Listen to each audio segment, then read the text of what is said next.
Hello, ladies and gents, and welcome to a new episode of D Podcast with your host, Slam Stapleton. Hello, I'm Slam Stapleton. Skits isn't going to be joining us today because I am literally recording this on Christmas Day, and he's off celebrating with his family. And of course, I'm celebrating with my family, but figured, yay, you know what? Why not just take a little bit of a break from the fam time and come and talk about movies and all that type of stuff. And that's what I'm going to talk about today.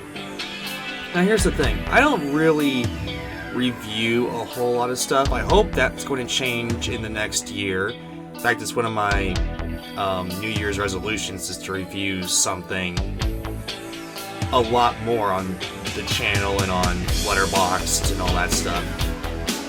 But I've seen a lot of films, and I didn't really record my reviews of those films. So today I figured, why not kill two birds with one stone, because those best of the year, worst of the year lists are going to come out fairly soon, and I figured, you know what, kill two birds with one stone, let us record a best of the year for films of 2022. Now, a few caveats here before we get into this thing. I haven't seen every single film, okay? So I haven't gone to any festivals or anything. I would love to go to festivals. Cannes, Toronto International Film Festival, Vancouver Film Festival.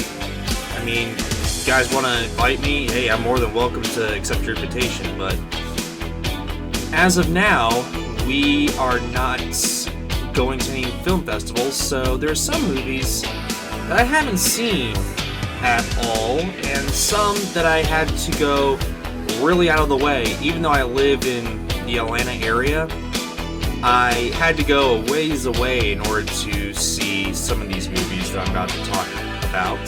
So if you don't see all of your favorite films, or you think there's a film that I haven't put on this list that you guys would think, oh, this should be on your list, comment and let me know, because A, I may not have seen it, or B, I may not have thought that was the best movie in my personal opinion. And that's the second caveat. Everything on this list is my own personal opinion, okay? If you guys have your own personal opinions about films, and you know what, hey, bully for you, good going. I wish I had the same interactions with certain movies, like for instance, Strange World. I didn't think Strange World was all that great. I didn't think, even though there's some honorable mentions, I didn't think some of the Marvel movies were all that great this year, but there was a couple. I still appreciated them, but I didn't think they were the best of the year like they were like years previous. So yeah, let's get started, shall we? Let's start out with honorable mentions. Honorable mention number 1, Enola Holmes 2. Me and May actually sat down and watched Enola Holmes 1 and Enola Holmes 2 on Netflix, and by the way, these are pretty great movies. They're not, award spectacles, if you will, but you know what, they're just some good fun, and that's what's missing with movies nowadays, right? It's the fun. Where's the fun in movies? And Enola Holmes 1 and Enola Holmes 2, which Enola Holmes 2 came out this year, and premiered on Netflix, I was like, you know what, let's watch it. But Enola Holmes and Enola Holmes 2, they are severely just buttloads of joy. Is the mystery all that great? Not necessarily. It's kind of pretty predictable, and you kind of see the evil person out of... It's kind of like a Scooby-Doo episode or whatever, but you know what? Millie Bobby Brown, Henry Cavill, they do some outstanding work, and I'll say it, Millie Bobby Brown, I mean, we all knew this back when she premiered in Stranger Things Season 1, but she's got some acting chops on her, and everything I see about her, she just keeps on rolling. So, Enola Holmes 2. Fire Island Docs, I think both Fire Island Docs, both on Netflix and Hulu, there's some pretty outstanding stuff. I mean, Hulu is kind of meh, but they got the actual person who orchestrated the Fire Island controversy, party and all that crap, while Netflix kind of has the more how should I put this, more information, I guess, to it, more like primary sources associated with their documentary. I don't know why, but there's that, I guess.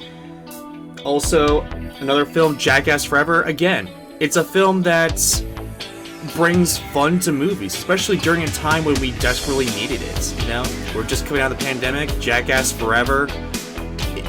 It's stupid.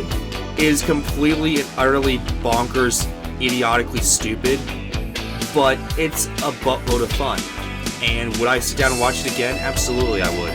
The entire theater was laughing and cheering and all that, and I wouldn't mess with that for the world. So there's that.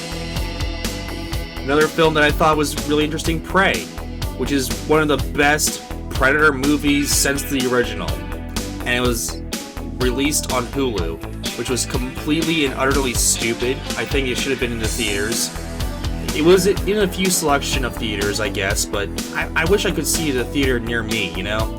I didn't want to just see it on my TV. I want to see it on the big screen. That's how big of a movie fan I am, ladies and gentlemen. I'm not satisfied with the streaming service. I want a film in the movie theater. But, you know, there's that, I guess. Also, Benediction. It's a very underrated movie that may get swept under the rugs come Oscar season, but you know what? I think it's a really fabulous film, and I hope you guys take a look at it and watch it. Nope. Listen, Jordan Peele did a wonder again. Unlike many people, when the release of Us came out, I didn't necessarily not enjoy it. I thought it was really good. Thing is, he just shot it clear out of the park with Get Out. That anything that he would follow up with it, I think, would just be wouldn't be superior to Get Out. But I thought Nope was really good. Get Out, of course, is a bona fide banger classic. And Nope, I mean, there's solid performances in there. The special effects are amazing. I thought it was really, really good. If I had to rank them, it would be Get Out, Nope, and then Us, but still, I love all of Jordan Peele's films, and I hope he directs more films in the future, especially with this, because not only was it a horror-esque alien movie, but it was hilarious. And it's a commentary on the film industry, so there's that too. And I'm all about that film industry commentaries, if you know what I mean. Anyway. Last honorable mention, The Banshees of Inisherin. I can't pronounce that, I am so sorry. But this is the from the team that brought to you In Bruges, which I thought was a fabulous film. And this is also kind of like a dark comedy-esque, in the same line with In Bruges, and I think it's very underrated. I don't see anybody who's watching it or reviewing it at all, but yeah, I think that's an honorable mention that everyone should check out. Please, check out this film. Anyway though, guys, throw that out of the way, let's get on to it. The best 15, yes 15, not 10, top 15 films of 2022, starting with number 15. I just remembered that stupid meme. Anyway, number 15. We have Black Panther: Wakanda Forever. Now, is this the best Black Panther film? Not necessarily, but I think there are solid performances in this film, especially with Angela Bassett. This actress is going to get, people are saying it all over the place, but she is definitely going to get a Best Supporting Actress nomination, and if she doesn't, then she's going to get snubbed. She desperately needs that. Her performance in it was so real. I forgot some points when she was talking. I forgot I was watching a Marvel movie. Also, Namor, my dude, listen here, my guys and gals, whoever's listening, guys and gals, dudes and dudettes, if you thought a Seaman that has wings on his ankles was a stupid idea to put into a movie, they rectify that. I still think it was kind of stupid, but I didn't really care because it was so well written and so tightly just perfect. in that the way they used the wings, the way they used Namor himself was utterly awesome. And even though it's missing Chadwick Boseman. I mean, we all miss Chadwick Boseman, but this film desperately needed him. It desperately needed its star. It's Black Panther without really Black Panther, but you know what? It's still a fabulous film. I'm excited for Shuri to be Black Panther. I think she's going to be great at being Black Panther. They set her up as best as they could, given the circumstances. And you know what? I'm all in. Next Black Panther movie, I will be in the front row. All in. All great. I didn't see it in 3D though. I think that this has the second best water effects of 2022, and we'll get to that. We'll get to that film. Don't you worry. We'll get to that film in this list. I didn't leave that out. But anyway, yes, Black Panther: Wakanda Forever is number 15. Now, number 14, The Menu. Now, dare I say it? Dare I say that Anya Taylor-Joy can't deliver gold? She is the best actress that doesn't have an Academy Award. I'm saying it right there. Also, another actor that deserves another Academy Award, Ralph Fiennes. I think that's how you pronounce his name. I'm terrible at names, guys. I'm sorry. But anyway, these actors, fabulous. Absolute gold. This film is basically a horror movie with food. And anyone who tells you that cooks don't experience the amount of fear and horror in the kitchen compared to people like Gordon Ramsay, my gosh, it's real. And you see that in this film. It's basically a Gordon Ramsay guy gone rogue. He doesn't have a TV show, but you know what? I'm all for it. Gordon Ramsay's a great guy, okay? He liked to tweet that I did when I made some eggs and all that. So I'll always respect him for that. But anyway, the meme itself stands. There's that. Anyway, though, The Menu is a fabulous film. The cinematography I thought was great. The editing I thought was superb. The only thing is, I'm not a terrible fan of horror films, so I was kind of a little anxious, a little scared in the theater. So that's my own personal taste, guys. This might be higher on other people's lists, but it's not on mine. It's right here, so there you go. Number 13, Turning Red. This movie, it's a crime that it wasn't put in theaters, because I had a joy seeing this film. And you know what? I'm here to tell you something. I'm not Asian. I'm not Canadian. But I related to this film so much. So much. The teenage plights in this film are just absolute spot-on perfection. And we need more films like this, honestly. This is a film with hardly any recognizable actors playing their roles, which I think is superb. They should do this more often. The art design of all these characters are awesome. They take a little bit of an anime type of style to them, which I thoroughly enjoyed. This is from the same director of the short Pixar film Bao, B-A-O, about this little dumpling kid, which I loved. And I loved every single point in this film. The climax of this film is about with boy band music. I mean, and it's so catchy. Every song in this film is absolute bangers, man. I mean, I will continue to watch this film until all the rest of my dying days, just like Finding Nemo, Monsters Inc., Toy Story, Incredibles, the works. This is a certified classic. It should be a classic. It's a Pixar classic in the making. Also, there's a tampon joke, which I didn't think would even happen, especially from Disney. But here it is in all its glory, and I thought it was hilarious. So there's that. Number 12, Glass Onion. I had a thrill watching this film. It is amazing. I can't find a single thing wrong with this movie. Everything was really good, and I kept on thinking, oh, he's the killer, she's the killer, he's the killer, she's the killer. But you know what? I'm not going to spoil it for you, but it's someone you don't expect, and the ending is something you wouldn't expect either. I listed all the ways this could go down in my head, and they were none. And I'm not stupid. I've seen Clue. I've seen all these murder films.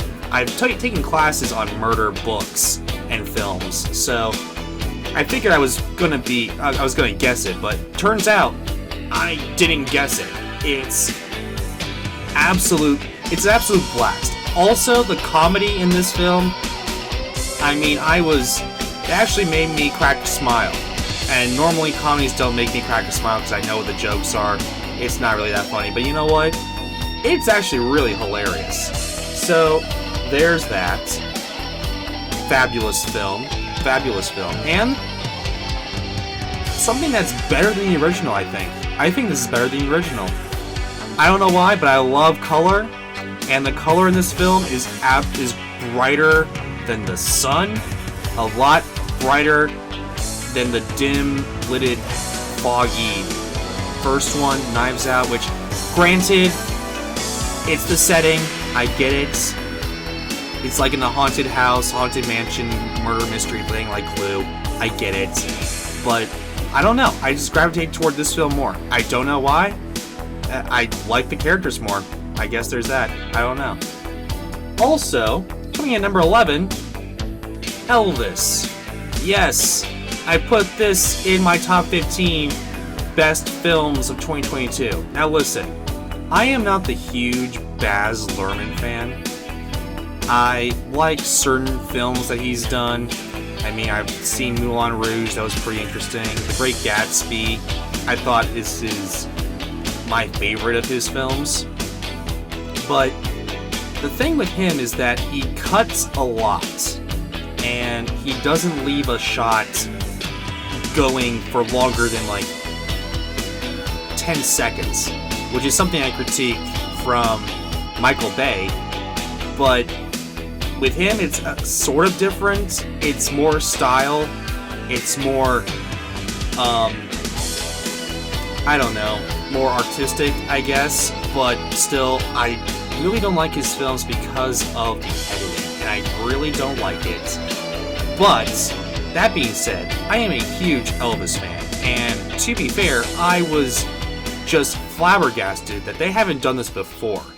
They have, but they haven't done it, like, quite effectively like this.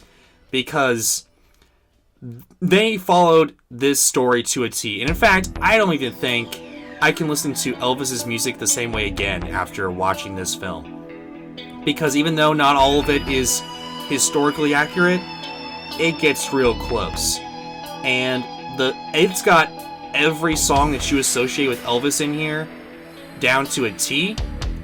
There's, I mean, even songs that I didn't even think were all that great, or songs that I didn't even know he did, was in this film. And I was blown out of the water with it. There's a couple things that I kind of went, a little bit. And that was when he used rap music, when he was going downtown Nashville or something. Elvis was walking downtown Nashville or something. That, I was kind of like, you didn't have to do that. It doesn't make a whole lot of sense that you did that. But, other than that, and other than the fact that it's a little all over the place with its editing and all that, I figured it's still a fabulous film. It's still great. Austin Butler is great as Elvis. Tom Hanks, I've heard the memes, but you know what? He's great as the Colonel. I said it. He's great. This is an absolute fabulous film. I mean, I had to stop myself for a second. I was going to say Austin Butler might be nominated for Best Actor, but I don't know about that. I don't know if that's in the cards, but he could be. I don't know. But all I'm saying is he is just fabulous as Elvis. And the style, the creativity, Elvis's rise, fall, rise again, and then eventual downfall again, I thought was done expertly, done fabulously.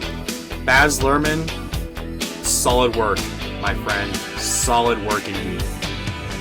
And now, the top 10. Number 10 is something that's going to surprise you. I didn't think I would put it on this list. In fact, I didn't even think I would see this movie. But I was like, you know what? Everyone's talking about this. Why don't I just go and see it? Triple R, or RRR, or whatever the hell they call this movie. Listen, I don't watch a lot of Indian films. I don't watch a lot of Bollywood films. But this, if more films are like this, if Bollywood Indian films are like this, I am all for it, because it was a blast in the theater. It was 3 hours long, even though I felt the time sometimes, and I was just like, this is how this movie's going to go. Okay. But apparently it's sort of based on a true story as well. I mean, as much as Indian or Indian Bollywood films would allow, I guess, or I don't know. Based on a true story about two real-life Indian revolutionaries, which I cannot pronounce or do anything with their names. I'm so sorry. And their fictional friendship and their fight against the British Raj, I guess. Honestly, this, even though it's listed as a drama, I had a lot of fun watching this. It's so overpacked, so overblown. It's like, it goes up to 11 in the first 5 minutes of this film, and it stays there. And it's absolutely glorious. I highly recommend it. Go and watch this film. It's on Netflix. I probably will see it right after this, because it's just that great. I love just non-stop blown action films, and this is high on the list. It might be in my highest, best action movies of all time. I am not even kidding you. It's just that great. Next film in the list, number 9, is Happening, which officially came out in 2021, but had its wider release in 2022, so it gets on this list. It's my list, I can do what I want. So, yeah, sorry about that. Anyway, though, this is not for the faint of heart. In fact, this is not a traditional buddy-buddy, goody-goody film. This is a very dark story about, in 1963, a kind of arts student, I guess, in France named Anne has a pregnancy, unscheduled pregnancy, and decides to take matters into her own hands when her final exams come. And that's all I'm going to say, or else I'll get demonetized, because it's very dark. And the only reason why I put it on this list, and I put it up on this list so high, is because of the directing. The directing is almost flawless. It reminds me of the direction that one of my favorite French films of all time, Portrait of a Lady on Fire. It reminds me of that direction. It's not like every frame is a painting, just like Portrait of a Lady on Fire, but once you study directing and you take more and more master classes or whatever, just take more classes on directing, you'll see that it is really just mind-blowing, the fact what happens and how they got this to go down. I mean, and it's also quite interesting to see this type of thing happening in France, because American movies, they won't even touch this subject. They will not go 2 feet near this subject, but France does, and honestly, it's shocking. I will never think of abortion the same way again. And yes, I said the word, so I might get demonetized. I don't know, whatever. But that's what the film Happening's about. So there you go. If you're going to watch it, it's on YouTube now. It's on Roku TV. Just be prepared because it gets pretty dark pretty fast. So don't. It's not for the squeamish. Anyway, though, onward to number 8. Number 8 is Tar. And if I mispronounced that, I am sorry, but that's how I pronounce it. But anyway, Tar is directed by Todd Field and stars Cate Blanchett as a musical composer and conductor. It follows the rise and fall of her life and all that.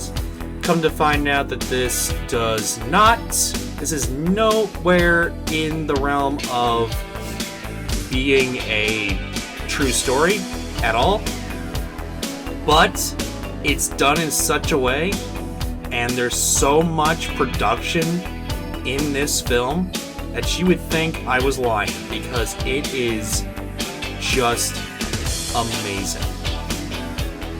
The performances are outstanding. If Cate Blanchett is not nominated for an Academy Award, I don't know. I don't know what happened, but it's absolutely spectacular. The script is impeccably awesome. The direction is amazing. This film is just incredible. You would think that it's like a biography or like a biopic or something, but it's not. It's very, very interesting, and it's sort of this movie is to conducting what chess was to the Queen's Gambits. I don't know. I now have this nerve to want to conduct for some reason, even though I don't play an instrument. I don't think anyone would let me because I don't play an instrument. But that's what this movie did. It made me want to conduct. And yeah, great work. Great work, Todd Field. Great, solid work there.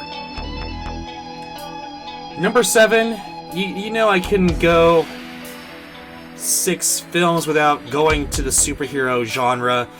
It's the Batman. I mean, come on, ladies and gentlemen. Do you think for a second that I would leave the Batman out of this list? It is awesome. I dare say it might rival The Dark Knight. I know. Shocking, right? It might rival The Dark Knight. And the only reason why it didn't surpass it is because we have 2 movies in the Dark Knight trilogy. So we have, like, I don't know, 7 hours compared to the Batman's 3. So, yeah, there's that. It might go up with Matt Reeves' 2 other movies he's planning to direct in this realm of the Batman. Dare I say it, it's more real than The Dark Knight. I didn't even think that was possible, but it is, and it is the Batman. Everything in this movie was really great. The score I thought was really, really well done. Robert Pattinson as the Batman and Bruce Wayne, I think was done to perfection. And he even has the black makeup on his eyes. He takes off the mask, which no other Batman had. No other Batman was shown with that, but this Batman did. And lo and behold, it is utter perfection. Does it cross The Dark Knight for me? No, but it got real close, ladies and gentlemen. That's how great of a film this is. The light direction, the cinematography, the use of CGI, which was hardly any. At least from my eyes. They may have put some stuff in there which I didn't even know, but you know what? That's how great the special effects were. It's impeccable how awesome this movie is. So, number 7 is The Batman. Number 6, ladies and gentlemen, is a Pinocchio movie. No, it's not Pinocchio True Story. No, it's not Pinocchio, the live-action film from Disney. Guillermo del Toro's Pinocchio, and this is... I'm not correcting myself. This is my favorite animated movie of 2022. This is a labor of love from Guillermo. This is stop motion at its finest. It took 15 years to make, ladies and gentlemen. People begged him to not make a stop motion. People begged him to not, there were many times that the financing fell through and he had to get more financing somewhere else. Netflix picked it up, and we have an amazing film.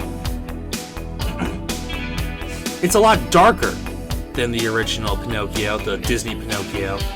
I don't think it's as dark as the book, because the book is just treacherous in its darkness. But anyway, I'm not going to go into it. I'm just going to say that the animation is almost perfection. It is so good. The voice acting, even though I thought... I didn't even know... the voice acting's utter perfection. I don't know why I stole my words there. Cate Blanchett plays the monkey. She's in another one of these films in my top 15 list, and she's hardly noticeable. I had to look her up and see, oh, what? Is she really in this movie? I saw her in the special, the bonus feature thing that they put together on Netflix, and I saw her in there. I was like, what? She's in this film? Which one is she? She plays the monkey? What the heck? That's how great Guillermo is. That's how everyone loves Guillermo del Toro. And you can see why, because he has a knack for this. It's dark when it's dark. It takes place during 1930s Italy, which, if you don't know your history, is a really dark time for obvious reasons. Honestly, it made me tear up. That's how great this movie is. And I really don't cry a whole lot in movies. You really have to get me going. And this movie really got me going. So there it is. Guillermo del Toro's Pinocchio at number 6. Now we're in the top 5, ladies and gentlemen. What could be on this top 5? Let's get into it. Starting with number 5, Top Gun Maverick. Of course Top Gun was going to be on this list. Do you think I'm a uncultured swine? Do you think I hate planes? I love planes. And I especially love planes that I can see in real life, because that's what most of the planes were in this movie. They had to invent special technology, special cameras, to fit IMAX cameras into the cockpits of these planes. Whether or not these planes were CGI, a lot of them were CGI, I would assume. I know the crashes were CGI. There no way these planes would be allowed to crash. I think, correct me if I'm wrong, I keep on hearing misconnections in the news, but I think Tom Cruise flew all of his planes in real life, and you know what? Fabulous work. Just the fact that they did all these wacky, crazy things in real life, or at least got aerial footage of people flying these planes in real life and put them in the movie. I mean, that's what we love, okay? It made me love life again. It made me feel like I was sitting in a movie and being all giddy. You know in that thing, that aspect in theaters where you thought, oh, this is so giddy. I don't even know how they did this. I felt that while watching this film. Even though I thought most of it was CGI. If most of it was CGI, I don't care. If most of it was real planes, I can't believe that they did this. Yeah, the story's a little weak. I mean, this is basically Star Wars again. The Star Wars trench run kind of deal. The romance subplot was a little meh, but you know what? All of that I don't care about. The planes, the flying the planes was absolute gold. And you know what? Props to Tom Cruise. Props to the film. Give me that Christmas cake, Tom Cruise. I love your Christmas. I would love to have one of your Christmas cakes. Please give me your Christmas cake. Alright, number 4. Oh yeah, number 4. The Northman. This is a film I went to see by myself. May went to go see Top Gun with me, and she also saw the number 1. My number 1 film of the year. She did not go see The Northman with me. And what a shame for her, because this film is awesome. It's basically the story that inspired Hamlet. I didn't even know Hamlet was inspired by anything. But yeah, this is the story that inspired Hamlet. Were there some technical things that apparently the director was kind of mad about, that the studio kind of messed with? Yeah. I mean,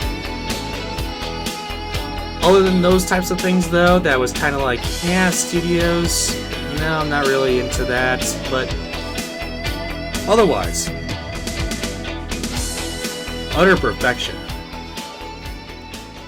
Nicole Kidman is the evil queen we all want in all the live-action Disney movies. Absolute gold. Ethan Hawke, absolute gold. Alexander Skarsgård, that's our new Superman right there. I mean, he is a literal chiseled man. Look at that man. That man is gold. The film, even though it's not for wide audiences, I can see a lot of wide audiences getting bored with it, but you know what? I thoroughly love this film. The light direction, the cinematography, the action, the sword fights, the betrayal. This is like Game of Thrones way, way, way back. I love Vikings too. Also, it was kind of weird about the brace angel with the Pegasus. I thought that was a little weird, but maybe that's got some in line with Viking history. I don't know. But otherwise, everything in this film, again, utter perfection. This is the same director of The Witch, another fabulous film. Anna Taylor-Joy, again in this top 15 list. It's gold. She's gold. She's absolute gold. Someone needs to have an Oscar nomination for their performance. This movie should be nominated for an Academy Award for Best Picture. It won't get it, but we can only hope and dream, I guess. We can only hope and dream. So number 4 is The Northman. Number 3 is The Fabelmans. May actually sat and watched this with me. She was kind of like dragged to it. She was like, I don't really want to watch this. Maybe, fine, I guess. I'll watch it with you. She actually did a favor. This was kind of like her favor to me for watching it. But after walking out, she thoroughly enjoyed it. Now look, is this a movie about loving movies? I don't think this is a movie about loving movies. I think this is a movie that Steven Spielberg wanted to make to appreciate his family, to appreciate his sisters, his father, and his mother, and the trials and tribulations that they had to go through growing up in California and Arizona and all that. And, because he loved movies, he also made movies while they did that. And he started rein in his craft, started to see like, oh wait, maybe I can do something with this. I saw a lot of discourse online that's saying, oh, this movie actually tells you to love movies, doesn't show you that they love movies. What are you talking about? This kid is terrible. Not terrible. This kid is just absolutely miserable without making films, without doing anything with movies. If he's not holding a camera, his life is abysmal. And you see that in the film. And it is absolute gold. Now, granted, his real name is not Fableman. He is Steven Spielberg is a fable man, if you will. I thought that was a clever word choice. All the actors and actresses are absolutely superb. It's got that Spielberg look that we all love. It's got the lens flares that we all love from Spielberg. It was entirely uplifting. It made me want to go out and work on movies. It reinvigorated my love for filmmaking, ladies and gentlemen. As you know, I haven't been doing a whole lot of films in the past, I don't know, year, I guess, because I've just been busy with life stuff, but this reinvigorated my love for film. I can't even imagine the words to tell and express to you how that means to me. So thank you, Mr. Spielberg, for making this. And the Hogan's Heroes little nugget there. I mean, I grew up with Hogan's Heroes. Solid work there, Steve. Just keep on making these movies, man. You're doing great with West Side Story, now The Fablemans. Hey, now you're gonna make Bullets. My dude. Just keep on crapping gold, ladies and gentlemen. Steve, just keep on crapping gold. Yes, please. I love this. Alright, you know what is going to happen. What will it be? One of them is going to be a movie that we all know and love. Where's it going to end up? It's going to end up right here, number 2. Avatar: The Way of Water. Yep, it ends up at number 2. I can't believe this film actually exists, but here it is. In its 3.5 hour no intermission glory. Did I even flinch for a second at how long this film was? Absolutely not. And you know why? Everything, other than the humans, everything was CGI. And it was immaculate. It was perfection. I honestly, except for maybe 1 or 2 frames where the people were kind of like, yeah, where the Na'vi were kind of like, yeah, it's leaps and bounds better than anything we've ever seen. This is Thanos from Avengers Infinity War and Avengers Endgame spread across an entire film. It is absolute gold. Did I think a few things were a little bit overhanded a little bit? Yeah. Did I care though? No, because people need to learn how to save the world, to save the environment. I mean, Avatar 1 taught us to respect our forests. Avatar 2 teaches us to respect our oceans. And you know what? I'm all for it. I'm going to save my oceans. Project Seas or whatever, hashtag Project Seas or whatever the heck Mark Roper and Mr. Beast are doing. Hey, I'm on it. Let's do it. And I think James Cameron is going to make another great film with Avatar 3, which whenever that comes out, could be another 15 years. I'll wait 15 years. Let's please, James, make it come out sooner. I really want to see that film. And I want to see Avatar 4 and 5. You know, what the heck? Disney's got all the money in the world. Hey, why not just, give James a little bit more money there. And I've seen this film 2 weeks ago when it came out. After 2 weeks, it has grossed over $700 million at the box office worldwide. Disney, in 3 weeks, is going to make $1 billion. And in another 3 weeks, it's probably going to make another $1 billion. It's going to make $2 billion in 2 months. Make more. You're literally printing money. Make more. Anyway, though, guys, with that out of the way, what is my number 1 favorite film of 2022? I wonder what it is. If you're a film buff like me, you know what it is. Number 1 is Everything, Everywhere, All at Once. Now listen. Is this the best acted movie? Probably not. Is this the best directed movie? No. Is this the best cinematography, whatever? No. Are all those things great and work to make a solid story? Absolutely it does. Does this movie make me filled with joy? Yes. Yes, it did. It is a thrill ride. It is a thrill ride with Marvel without the Marvel in it. And best thing about it, they brought Short Round back, ladies and gentlemen. Short Round from Indiana Jones and the Temple of Doom and the Goonies. Hey, he's back. And he's honestly getting a lot of attention. He's probably going to be one of the nominees for Best Actor. As he should, because this is absolute gold, okay? His performance is great. Michelle Yeoh, utter perfection. Jamie Lee Curtis, perfection. Jenny Slate, perfection. Everything in this movie is utter perfection.